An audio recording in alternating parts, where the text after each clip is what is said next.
HMB, beta-hydroxy, beta-methyl butyrate.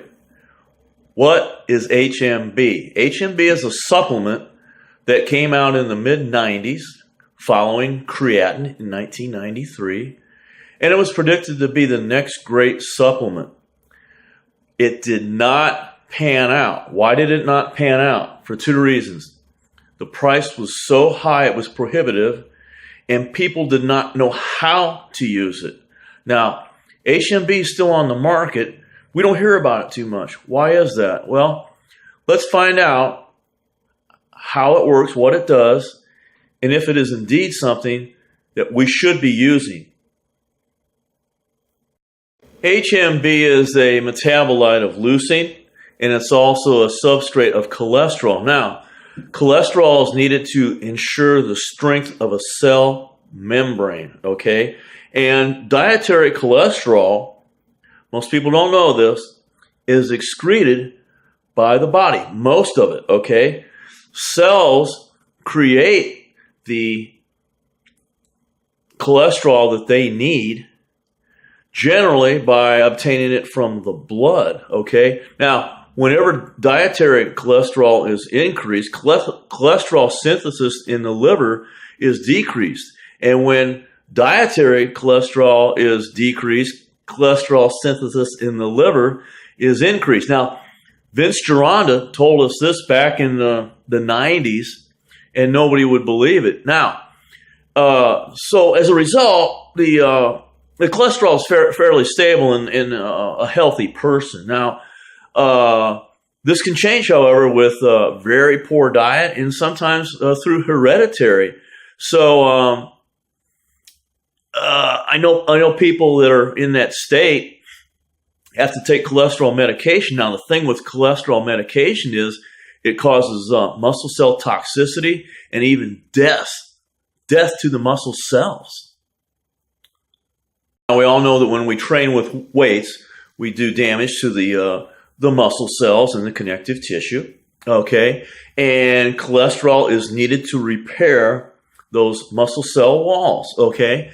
So what happens is the cholesterol is used to repair the cell walls, and it's needed to synthesize the protein, and it doesn't happen because it's being used to repair the cell wall. So that's where HMB would come in to play, to provide not only enough to repair the cell walls, but to create the protein synthesis for weight trainers. Now, when researching muscle tissue breakdown, researchers look at three parameters to measure that. And the first would be creatine phosphokinase, lactate dehydrogenase, and 3-methylhistidine. Now, they look at these three parameters.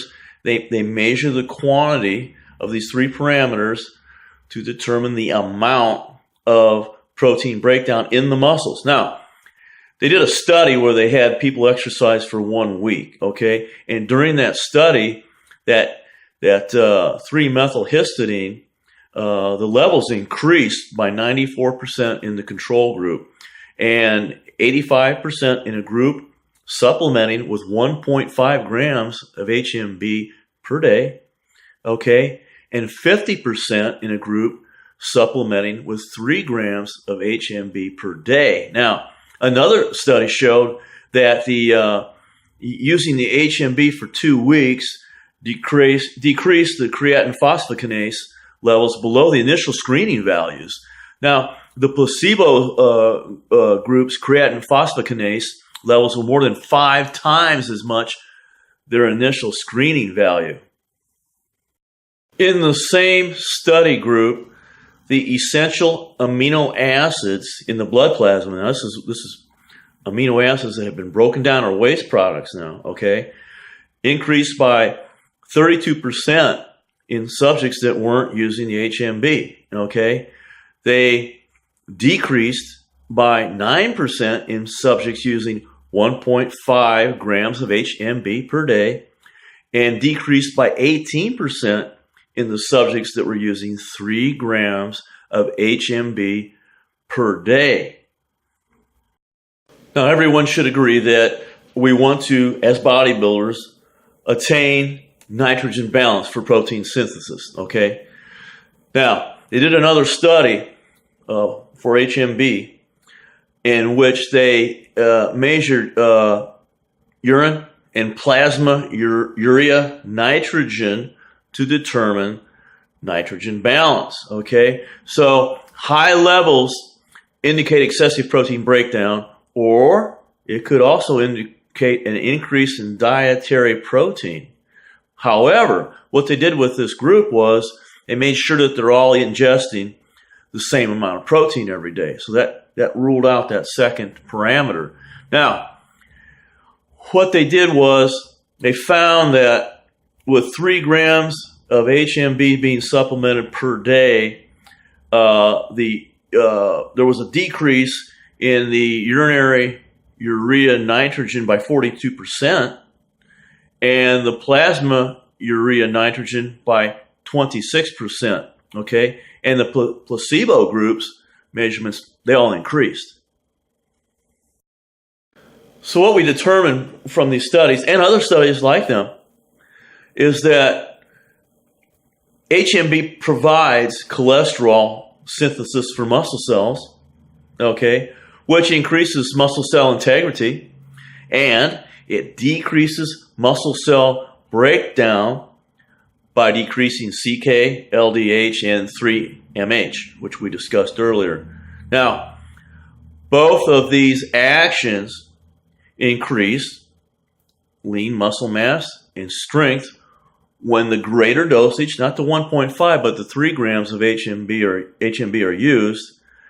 Workout intensity is high enough, and protein and carbohydrates are increased in sufficient quantities. And those two things, you know, the intensity of the workout and the proper amount of food and the right amount of, you know, carbs and protein together are what make the HMB work.